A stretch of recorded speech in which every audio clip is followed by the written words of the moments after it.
Économiser et chauffer futé avec le gaz naturel, partenaire de TTC.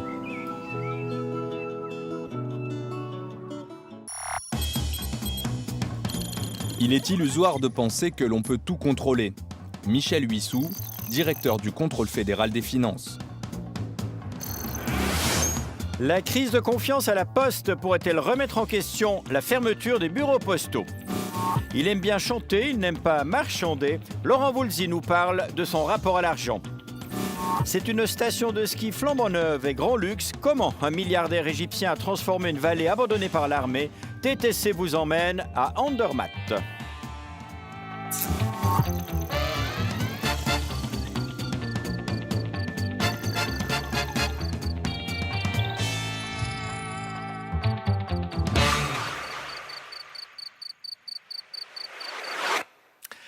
Bonsoir, bienvenue à tous. C'est la rentrée parlementaire et la Poste est au cœur de toutes les discussions. La crise de confiance pourrait prendre même une nouvelle dimension. Si les chiffres ont été manipulés chez Carte Postale pour toucher plus de subventions, eh bien on peut se demander s'ils n'ont pas été aussi pour justifier la fermeture des bureaux de poste. On fait tout de suite le point sur la question. Au Brenay, cette commune industrielle neuchâteloise de 900 âmes, le scandale de Carte Postale réveille une colère sourde. Le bureau de poste a fermé il y a 8 mois, remplacé par un coin postal dans l'épicerie du village.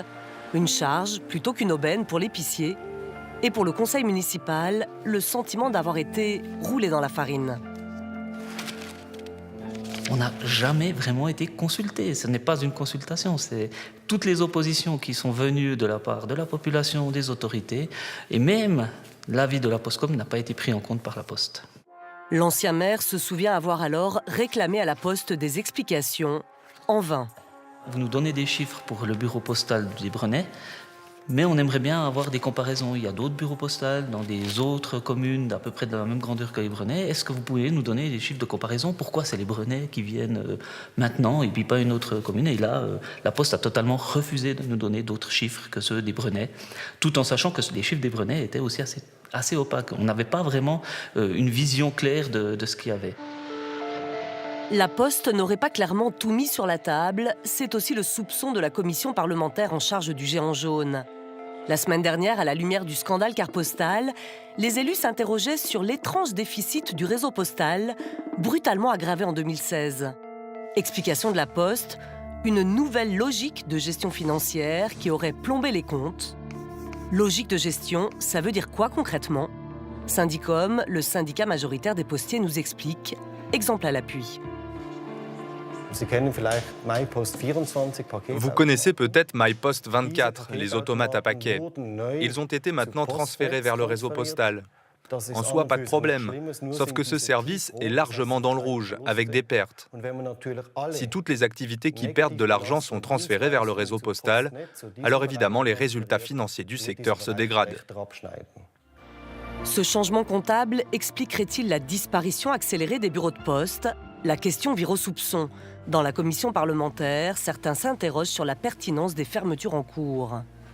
On aimerait connaître quelle est la situation financière de ces offices, si vraiment il y a des problèmes financiers réels ou si c'est lié peut-être justement à des transferts financiers qui sont venus aggraver la situation pour donner des arguments supplémentaires en vue de fermeture.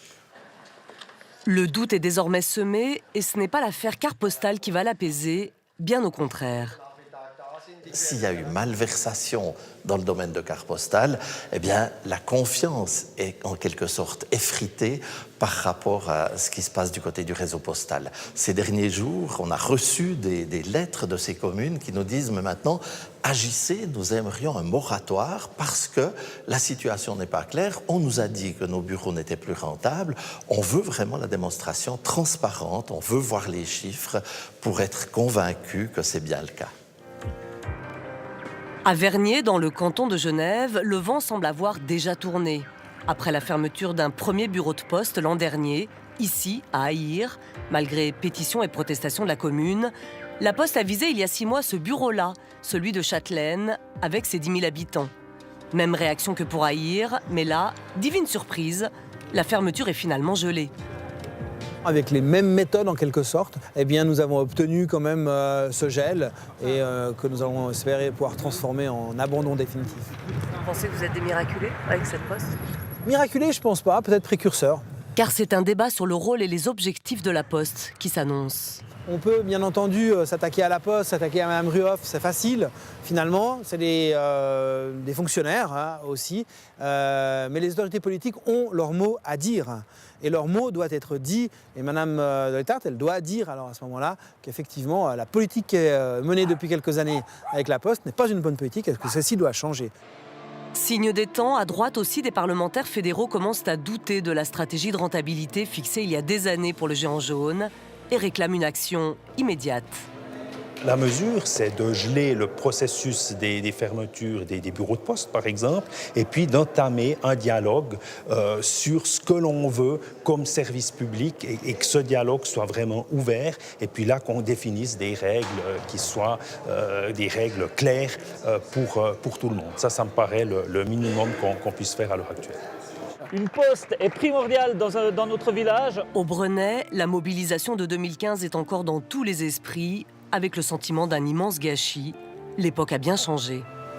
Quand ils sont venus vers nous en 2015, on avait ce sentiment de toute puissance de la Poste, en fait, qui nous disait, ben voilà, on va fermer votre bureau, puis, entre guillemets, vous n'avez pas grand-chose à dire. On voit maintenant, avec tout ce qui se passe au national, enfin, dans les chambres fédérales, on voit au fait que ce serait peut-être pas du tout la même chose. Si ça avait été aujourd'hui, notre bureau postal ne serait peut-être pas fermé à l'heure actuelle.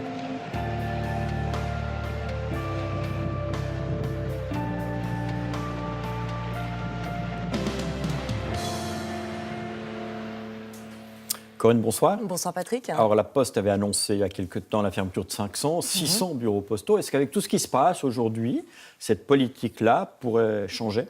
Il semblerait en tout cas, hein, comme on l'a vu avec Jacques-André Maire dans le reportage, hein, la commission du National n'a pas l'intention d'en rester là et va demander des comptes à la direction de la Poste lors de sa prochaine réunion dans 3 semaines, notamment sur la question de l'évolution du réseau postal. Et on le comprend bien, hein, la fermeture des bureaux de poste n'est plus du tout envisagée de la même manière qu'avant par les parlementaires. Il ne faut surtout pas oublier en fait, que la Confédération est l'unique actionnaire de la Poste, ce qui veut dire que la politique et la stratégie de la Poste sont définies aussi sous le contrôle du Parlement. Et comme l'opinion des parlementaires est en train de changer, on peut, sans risquer grand-chose, s'aventurer à dire qu'il y a du changement dans l'air en matière de politique. Au point d'ailleurs qu'on l'a entendu dans le reportage, il y a des communes qui pensent qu'à 6 mois près, leur office n'aurait pas été fermé. Et oui, parce qu'il semble en fait que le vent a tourné avant même le scandale de carte postale. Hein. Déjà, le 30 novembre dernier, à huis clos devant la commission, mais il y avait des témoins, hein, donc c'est comme ça qu'on le sait, la conseillère fédérale en charge du dossier, Doris Leuthard, avait affirmé que les fermetures de bureaux de poste qui sont contestées par des communes doivent être suspendues en attendant le vote d'une nouvelle loi sur la Poste, loi qu'a réclamé et obtenu le Parlement et qui doit redéfinir d'ici 1 an ce que veut dire le service public en matière de poste, et cela pourrait avoir de vraies conséquences. Alors, aujourd'hui, est-ce qu'il y a réellement un moratoire sur les fermetures de bureaux de poste? Quand on demande à la Poste, pas de réponse, on est un peu dans le flou, il y a un certain embarras. D'ailleurs, on leur a proposé de venir ce soir sur le plateau et personne n'a voulu venir. Alors, révision de la loi sur la Poste, vous dites, est-ce qu'on pourrait imaginer l'abolition de l'exigence de rentabilité, qui est un peu au cœur des problèmes? C'est bien possible, parce qu'on a vu déjà que l'été dernier, le Conseil fédéral reconnaissait, je cite, qu'il y a un mécontentement croissant de la population et que certaines personnes et régions sont particulièrement affectées par l'évolution du réseau postal. En vue de la nouvelle loi, d'ailleurs, le Parlement exige désormais que dans chaque région, ce qui est nouveau, 90% de la population ait accès à un point postal en 20 minutes maximum, avant c'était 30 minutes, à pied ou par transport public. Et ça pourrait passer devant l'exigence de rentabilité. Ce serait un retournement complet par rapport à la stratégie des 15 dernières années. Merci Corinne pour ces précisions.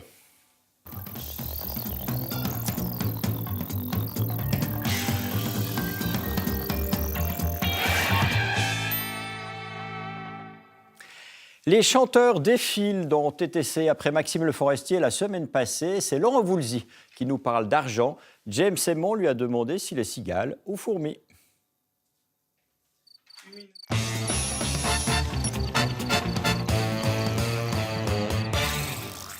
J'ai l'impression que j'ai le cerveau fourmi, mais j'ai le cœur cigale. C'est-à-dire que j'aimerais bien faire des économies, tout ça, mais en même temps, je me laisse aller à dépenser. Ouais. Le mot que vous employez pour désigner l'argent.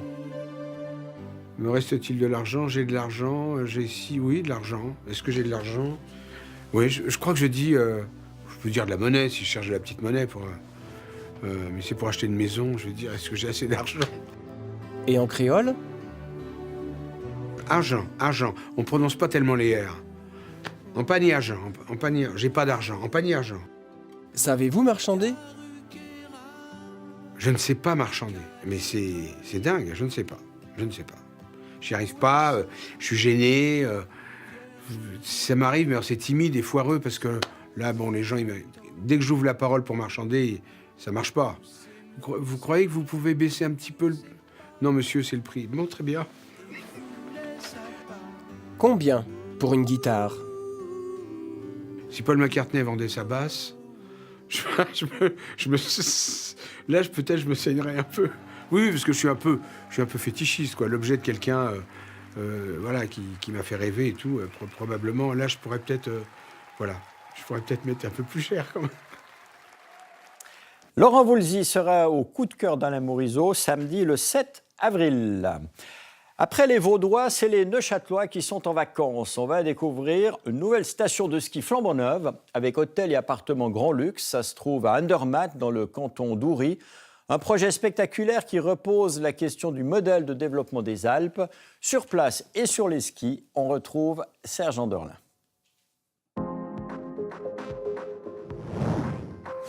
À l'âge du réchauffement climatique et avec la baisse constante de fréquentation des pistes, il est presque absurde de voir apparaître un nouveau domaine skiable dans les Alpes. Et pourtant, nous voici sur un versant du col de l'Oberalp, entre les cantons d'Oury et des Grisons. Andermatt est bien connu d'avoir tout le temps neige. Ici, on a vraiment beaucoup de neige tout le temps. Et pour ça, la station de ski est jusqu'à 3000 mètres. Et ça veut dire qu'on a aussi dans 50 ans, on a des neiges. Et depuis, on a investi aussi beaucoup dans la neige artificielle. Tout ici est flambant neuf. Télécabines, télésièges, canons à neige, même les skieurs. L'hiver dernier, ces pistes rouges et bleues n'existaient pas. La Ski Arena Andermatt-Cedroun prétend d'ores et déjà se positionner comme l'une des 10 grandes stations alpines helvétiques. Mais le ski n'est qu'une des composantes de ce gigantesque projet en gestation.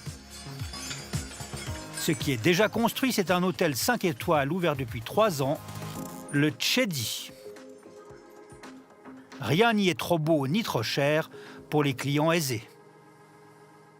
Pas moins que 9 ski butlers œuvrent pour le service et le bien-être de nos clients, pour la préparation de leur ski et de leur matériel de ski, dans un salon qui est meublé de canapés en cuir, où nos clients peuvent déguster leur expresso à 8h30 le matin, tout en essayant leurs chaussures de ski. Au fait, le prix des chambres? Et dans les beaux quartiers zurichois, lucernois ou zougois, il faut être venu une fois au Tchedi pour justement pour pouvoir en parler. Oui, mais le prix des chambres? C'est un hôtel qui est vraiment unique de par son design, de par son architecture. Vous voulez toujours pas me dire le prix de la nuit? Le prix de la nuit varie naturellement entre 500 et 18 000 francs. Tout ça a été rendu possible par cet homme, l'investisseur égyptien Sami Sawiris. De passage à Andermatt, il nous a reçus dans le pavillon de son club de golf. Il nous reste encore 4 hôtels. On est presque fini avec le deuxième. Dans l'été, on va l'ouvrir. Et là, on va commencer le 3e, et puis le 4e, et le 5e, et le 6e. Il y a beaucoup des immeubles qu'on peut construire encore. Et les villas, on n'a même pas commencé. Alors, il reste encore beaucoup à faire. En total, ça sera certainement un projet de plus de 3 milliards. 3 milliards de francs, c'est de très loin la plus grosse opération de ce genre dans toutes les Alpes depuis au moins 30 ans. Face à l'énormité du projet, comment les associations écologistes, pour qui béton et montagne sont un oxymore, ont-elles réagi? Les pistes de ski, par exemple, sans réussir à bloquer complètement leur développement, les associations sont parvenues à réduire l'impact sur le paysage. Pour nous, comme association environnementale, c'était clair qu'on n'a pas vraiment des bons arguments pour dire complètement non, qu'on ne veut absolument pas cette station de ski. Parce qu'on n'est pas dans une zone, dans un site protégé. Il y a déjà un peu d'infrastructure sur le Oberalppass et Andermatt. Donc pour nous, la stratégie du début était qu'on veut vraiment réduire la taille de cette station de ski. On discute piste par piste et téléphérique par téléphérique ce qu'on peut faire, ce qui est acceptable pour nous et ce qui est acceptable pour les promoteurs. Et à la fin, on trouve un compromis. Les protecteurs de l'environnement se sont donc contentés de limiter les dégâts. Mais qu'auraient-ils préféré dans un monde idéal? Je trouve que le développement des stations de ski, c'est une stratégie du passé. Ce n'est pas une stratégie qui est adaptée au futur dans les montagnes. Je dirais que les stations de ski en Suisse, ils sont construites. Et le futur, on devrait développer d'autres projets, des projets plus douces qui mettent aussi en valeur l'été et pas seulement la saison hivernale. Et donc pour moi, c'est pas un beau projet. C'est aussi pas très bien intégré dans le village d'Andermatt. L'utilisation douce des belles montagnes, ça n'a jamais été la priorité à Andermatt. Pendant les décennies de guerre froide, l'endroit a été l'incarnation suprême du réduit national. Une place d'armes bunkérisée, censée résister aux assauts de l'armée rouge. La vallée sert alors de terrain d'entraînement.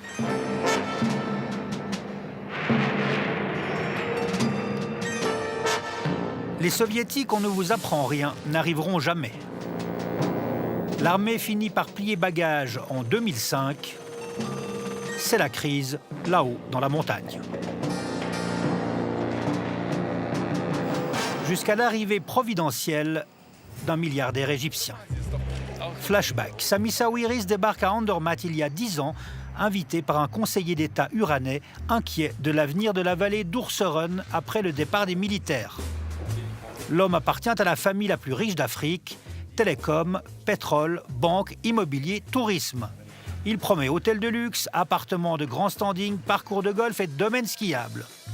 En 2007, la population accepte le projet à 97%. Et petit à petit, des bâtiments sortent de terre. Dès le début de l'opération, le cadre est fixé, attirer des clients riches. Une séquence étonnante en témoigne, tirée du film documentaire Andermatt Global Village du cinéaste zurichois Leonidas Bieri. The priority is the guy who bought an apartment for 3-4 million Swiss francs and who is paying 1,500 to 2,000 Swiss francs a night. We want you there if you buy the real estate.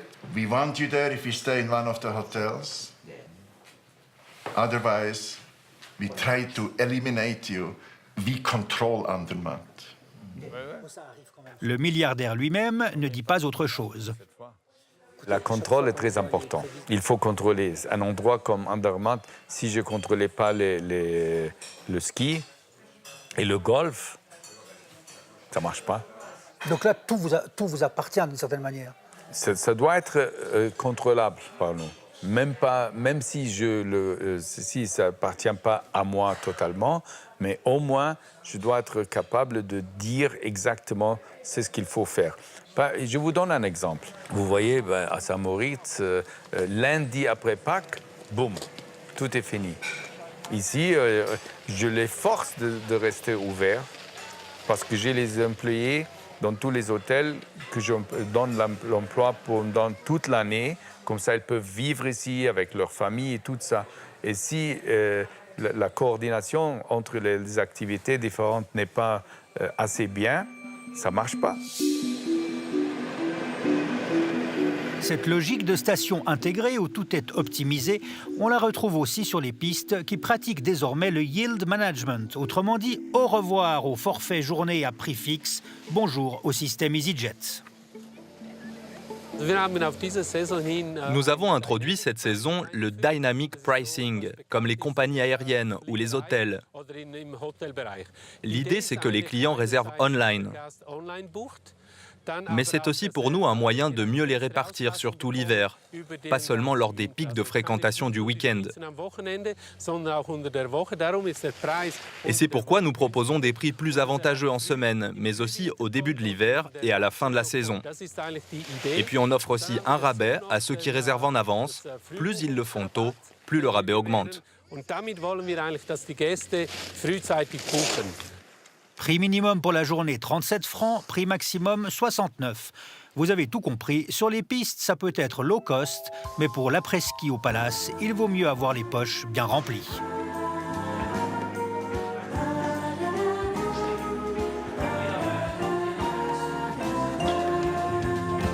Serge, bonsoir. Bonsoir. Alors, vous l'avez dit vous-même dans le reportage, créer un nouveau domaine skiable aujourd'hui, par les temps qui courent, dans le contexte actuel, c'est pour le moins paradoxal.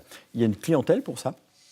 C'est un peu tôt pour répondre dans le cas d'Andermatt, puisque on sait que, vous savez que depuis une vingtaine d'années maintenant, la clientèle diminue sur les pistes. On dit moins 30% de skieurs en général dans les Alpes. Alors les Suisses skient moins, ça on le sait, mais c'est aussi valable pour les clientèles étrangères traditionnelles que sont les Britanniques, Belges, Néerlandais ou Allemands qui ont un peu déserté la Suisse pour l'Autriche. Alors pour compenser ça, Andermatt mise sur les nouveaux skieurs qui sont par exemple les Russes ou les Chinois. Est-ce qu'ils viendront pour consommer cette offre globale? On le verra dans les années qui viennent. Andermatt, c'est une station chère dans un pays qui est déjà cher, ça peut marcher ça? C'est l'argument de vente, c'est comme ça que ce resort, ce développement est conçu. Donc effectivement, on voit qu'on vise une clientèle bien particulière. Donc une station haut de gamme, est-ce que les pistes, vous les avez testées, est-ce que les pistes sont haut de gamme aussi? Alors, ce n'est pas Zermatt ou Verbier, pour donner deux exemples dans la taille du domaine skiable, mais quand même, c'est conséquent. Vingtaine de remontées, on peut skier, monter jusqu'à 3000 mètres, 100 km de piste. Et puis surtout, pour la première fois dans cette région de Suisse centrale, la liaison entre deux vallées, à Andermatt dans le canton d'Uri, on peut skier au pied, aller jusqu'à Cedroun dans le canton des Grisons. Les deux villages sont quand même éloignés de 25 km, donc on a une idée de la taille du domaine, c'est plus que respectable. Un projet aussi important qu'Andermatt, est-ce qu'il y en a d'autres actuellement dans les Alpes? Alors, à l'heure actuelle, non. C'est unique par sa taille, par son budget. On a parlé du chiffre, 3 milliards de francs.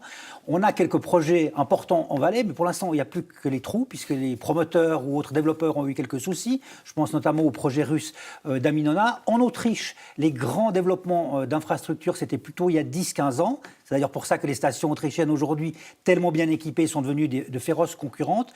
Et puis, ailleurs dans les Alpes, aujourd'hui, plus personne n'a un tel impact sur le paysage et l'environnement pour construire des resorts. C'est vraiment le mot qu'on peut utiliser dans ce cas, des resorts de cette taille.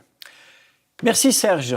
Et puis donc, il faudra trouver une clientèle étrangère pour remplir ces nouveaux lits, pour vendre la Suisse. C'est justement la mission de Suisse Tourisme. Son tout nouveau directeur est entré en fonction au 1er janvier. On fait connaissance et on va le voir à l'œuvre à l'occasion de son premier voyage promotionnel. C'était à Dubaï et à Mumbai, ou Bombay, comme on le disait avant. Reportage du magazine alémanique Echo, adapté par Nathalie Boujard. Rien ne le destinait à cela, à ses voyages, échanges, voire chocs culturels, mais surtout à promouvoir les richesses touristiques helvétiques dans le monde entier. Né en 1971 dans le canton de Berne, Martin Nidegger est le fils aîné d'agriculteurs. Son destin, reprendre l'exploitation familiale. Finalement, après un apprentissage de mécanicien en machine agricole, il change de voie. Ce sera le tourisme. Désormais à la tête de la plus importante organisation de promotion de la branche, il parcourt les 26 bureaux mondiaux de Suisse Tourisme. Première destination, Dubaï. Martin Nidegger y vante la qualité et diversité du tourisme médical. Ce n'est pas quelque chose de récent. Non, au niveau historique, c'est l'élément fondateur du tourisme helvétique. Les rendez-vous s'enchaînent. Ici, une interview avec une journaliste du plus grand magazine de voyage des Émirats arabes unis. Ou là, une visite de politesse chez ce voyagiste. Objectif, attirer la clientèle aisée. La discussion est positive, sauf ce reproche récurrent. Certaines personnes pensent qu'elles aimeraient revenir, mais que c'est cher. Les repas, les transports, tout ça. La Suisse ne sera jamais un pays bon marché. On le voit dans notre quotidien. C'est la même chose pour le tourisme. Et c'est bien comme ça. Ferme et courtois, monsieur Suisse Tourisme. Nouvelle destination, deuxième halte, Mumbai. L'Inde, Martin Nidegger connaît depuis longtemps. C'est avec un stage dans ce légendaire hôtel Taj Palace qu'il a commencé sa carrière dans le tourisme il y a 23 ans. L'Inde est aujourd'hui l'un des marchés les plus importants pour le tourisme suisse. Bien sûr, seule une partie de la population peut se permettre un voyage vers l'Europe. Mais avec ses 1,3 milliard d'habitants et un niveau de vie qui augmente, ce pays a un potentiel énorme. D'où ce nouveau défi, faire venir les Indiens également en hiver. Initiation au ski. Nous leur proposons une expérience de 2 à 3 heures sur la piste. Cela plaît beaucoup aux familles avec des enfants. Suisse Tourisme veut désormais individualiser ses offres et tourne le dos au voyage de groupe. Il ne faut pas les diaboliser, mais nous n'investissons plus dans ce type de tourisme. Nous misons tout sur le tourisme de qualité et nous nous concentrons sur les visiteurs individuels. En Inde, pour atteindre un maximum de clients potentiels, voici le secret. Une production de Bollywood. Dans ces studios sont produits les soap-opéras les plus populaires du pays. Divyanka Tripathi est l'actrice principale de l'un d'entre eux. Lorsqu'elle apprend que Martin Heidegger vient de Suisse. Ah vraiment? Avec mon mari, nous pensons venir depuis longtemps en Suisse pour notre 3e ou 4e semaine de voyage de noces. Il n'y a jamais trop de lune de miel. Elle évite des drames comme celui que vous venez d'interpréter. Bollywood, un outil marketing redoutable. Il y a 2 ans, Suisse Tourisme a fait venir l'équipe de production à Zurich. Une expérience que ce nouveau directeur souhaite renouveler dans une autre région suisse. Nous sommes très présents en Inde, parce que les films de Bollywood ont montré la Suisse sous son meilleur jour. Maintenant, ce sont les séries. Après leur diffusion, nous avons enregistré 25% de hausse des clients indiens. Le tourisme suisse reprend des couleurs pour la première fois depuis des années. Restent des défis, comme le franc fort ou la bataille pour les clients européens. Mais Martin Heidegger a un atout pour les relever, sa combativité.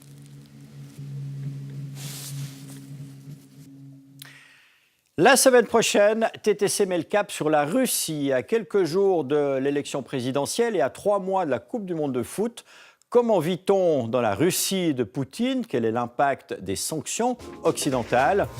On vous emmène dans les nouveaux quartiers de Moscou, la vitrine du régime, avec ses adresses branchées et ses oligarques ultra riches. On verra aussi des Suisses qui font du business à la tête d'un troupeau de 100 000 vaches ou dans le développement du Google russe.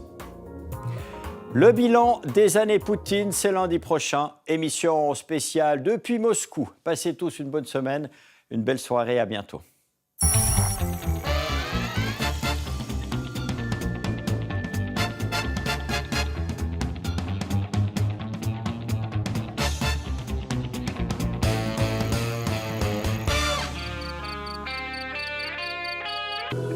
Économiser et chauffer futé avec le gaz naturel, partenaire de TTC.